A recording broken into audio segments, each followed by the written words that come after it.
Hola Marcelo, buen día, buen día. Bueno, vos lo decías, Marcelo, interrogante, ¿qué va a pasar con Karina Milei? ¿Qué va a pasar con los funcionarios que zafaron de la lista inicial? Es cuestión de tiempo para que la comisión investigadora los cite, tal cual estaban diciendo ustedes. Pero sí, vamos muy cortito a la azotea de la coyuntura. Miremos por arriba un poquito de la terraza de todo lo que está pasando. En el plano corto, bueno, hasta ayer la Cámara de Diputados venía de un clima en donde el gobierno se había adjudicado una victoria importante y era contar casi con un cheque en blanco a partir del esquema que le había permitido lograr que fuera ratificado el DNU que le permite al presidente Javier Milei avanzar con la negociación con el Fondo Monetario Internacional. Recordemos que fue una salida que Washington no la desconoció, pero lo cierto es que la Cámara de Diputados, de manera inédita, terminó ratificando un DNU cuyos detalles de la negociación con el fondo no se conocen todavía. Recién nos lo contaba Eli, estamos hablando de un acuerdo técnico, pero en donde el gobierno no ha quedado desautorizado, para nada. Pero sí, esa es la foto previa. Y otra foto previa, mirando desde la azotea de la coyuntura, hasta ayer al mediodía no había quórum para la sesión que finalmente trastocó los tiempos del oficialismo. Marcelo, algo pasó. Parece que hubo un cambio de tendencia, tanto que desde las 12:20, cuando la sesión arrancó, recordemos que hacen falta 129 diputados y diputadas que estén en sus bancas para que pueda arrancar. Ese es el número reglamentario, 129. Bueno, 20 minutos después de las 12... arrancó con 130 y ahí vino la sorpresa. ¿Quiénes fueron? Bueno, hubo un giro muy importante, muy a lo cordobés. Finalmente Martín Yarlora habilitó que sus diputados bajaran a dar quórum y aportaron una pieza clave porque faltaban de los 124 o 125 que se contabilizaban, bueno, faltaban 4 para poder llegar. Eso los aportó el cordobesismo. Después votó dividido la comisión investigadora, pero bajaron y se sentaron. Es decir que, en primer lugar, el gobierno vio cómo ese corsé que habían armado para tratar de desarticular las ofensivas opositoras o bloqueando votaciones o impidiendo el quórum, ayer se desarticuló. Se desarticuló por algo que ustedes bien venían puntualizando, y es que al menos en Córdoba el impacto del criptoescándalo ha mellado la imagen del presidente Javier Milei, y eso empieza a transformarse en una mancha venenosa para aliados que a veces son esquivos, que tienen una relación tensa con la Casa Rosada, pero que además cargan en cada una de sus provincias con este dato tan importante. El cordobesismo, bueno, con Martín Yarlora a la cabeza, mantiene el control de la provincia, pero una provincia que votó por encima del 65% a Javier Milei en el balotaje. Así que esa tensión, bueno, forma parte de un algoritmo muy difícil de descifrar para cada uno de los gobernadores en su relación tan tensa con la Casa Rosada y segundo año sin un presupuesto aprobado por el Congreso de la Nación. Ese fue el plato previo y eso implicó que no solamente Martín Yarlora, con los números puestos en las encuestas, dijera, bueno, vayan, den quórum.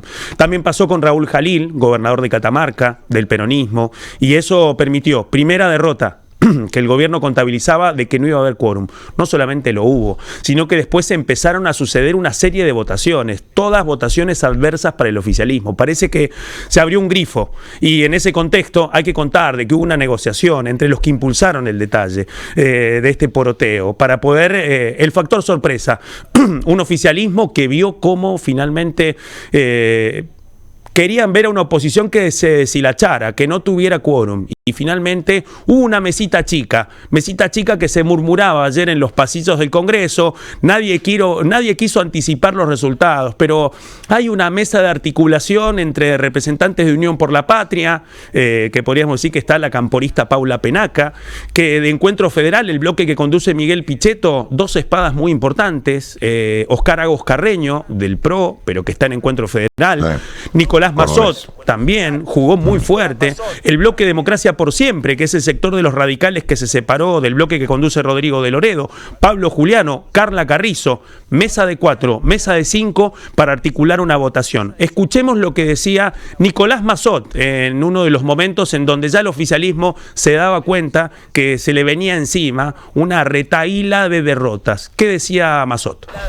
Podemos decir que llegamos con la convicción de que obviamente una explicación es necesaria y que el gobierno voluntariamente no la ha sabido dar o lo que sería peor, no la ha querido dar. Más allá de esa entrevista apurada y que pasó a la fama por haber sido editada por un asesor en pleno vivo, que el presidente intentó, no hemos tenido de parte de ningún funcionario, de ningún vocero del gobierno, ninguna explicación. Y eso en sí mismo reviste cierta gravedad. Lo que es más grave aún es que el gobierno no considere que tiene algo que esclarecer. Pido silencio, por favor, a los diputados. Está haciendo uso de la palabra el diputado Massot. Gracias. Yo puedo tender a coincidir con el diputado Mayoraz. Una de las razones de quienes han sido aliados esquivos en distintos momentos para el oficialismo, Marcelo, es eso, es que para distintos representantes de bloques aliados, esquivos, insisto, es inaceptable que el gobierno quiera naturalizar, no dar ninguna explicación respecto a este escándalo que se ha desatado, sin perder de vista el otro tema, que además el FBI en los Estados Unidos está investigando, de que se han ya hecho distintas presentaciones en los tribunales norteamericanos para avanzar, que uno de los asesores del presidente Donald Trump, como es Mauricio Claver Carone, enviado especial del Departamento de Estado para América Latina, anticipó que ellos están esperando que avancen las investigaciones porque hay muchos damnificados de los Estados Unidos, y en ese contexto sí, esperaron, y ahí sí de nuevo, mirando desde la terraza de la coyuntura, la oposición esperó no obstaculizar la ratificación del DNU para el acuerdo con el fondo, pero después llegó el momento de que finalmente, con sigilo, llegaran a contar con el quórum y para esta primera votación. Primera votación que terminó con 128 votos a favor y 93 en contra para la creación de esta comisión investigadora. Dolor de cabeza para el gobierno nacional. No solamente el único de ayer, Marcelo, porque a esto tenemos que sumar que también se aprobó por 131 votos positivos y 96 en contra las interpelaciones que implican a distintos funcionarios, incluso al ministro de Economía, Luis Toto Caputo. Hablaba de una mesita chica que negoció. Bueno, esa mesita chica negoció, al menos por ahora, correr a Karina Milei de la primera línea de tiro. Eso no implica que la comisión investigadora después lo cite. Después vino otra derrota más, de 135 votos, que eso implicó la aprobación de un pedido de informes con 100 preguntas respecto a la génesis del escándalo. Y después vinieron dos señales políticas más. Rápidamente el recinto impuso dos mayorías para dar dos órdenes. Primero, a que 3 plenarios de comisiones se reúnan rápidamente para dejar de remolonear, primero, con el regreso de la moratoria previsional e incluir el bono previsional a la jubilación. Esto es una pulseada que José Luis Espert venía frenando como presidente de la Comisión de Presupuesto. Ahora no tiene margen. Directamente el plenario le votó la orden de que directamente destraben ese tema. Y el otro punto también, otro emplazamiento para que también la Comisión de Presupuesto forme parte de un plenario para algo que viene pasando en silencio, con mucha indiferencia, y es la declaración de la emergencia nacional en materia de discapacidad, por lo que está pasando especialmente con las personas con discapacidad a través de la Agencia Nacional de Discapacidad. Eso no fue todo, después vino otro revés más, porque sobre el final de la sesión también surgió otra iniciativa, y es un pedido de informe sobre la polarización de la obra pública en todo el país. Es decir, que ayer, en al menos 7, 8 horas de la sesión, se condensaron todos los temas que el oficialismo había tratado de contener, de tratar de evitar y que hubieran quedado debajo de la alfombra. Obviamente, el más notorio es el criptoescándalo y una coyuntura que ahora el oficialismo no puede controlar. Escuchemos lo que decía Germán Martínez, contando un poco cómo fue la cocina de esta negociación y cuál es el sabor que le quedó al panperonismo. Escuchemos. Es cierto que hay distinta mirada sobre cómo avanzar sobre la investigación de este escándalo. Inclusive me tocó encabezar con la firma el proyecto de solicitud de juicio político, presidente. Y estoy convencido de lo que hicimos. Bueno. Estoy convencido de lo que hicimos. Estoy convencido de que era el camino más corto para abrir una instancia seria de investigación con todas las potestades y las facultades investigativas que le da no solamente el reglamento de la Cámara, sino el reglamento de la Comisión de Juicio Político a quienes la integran para llevar adelante esa investigación.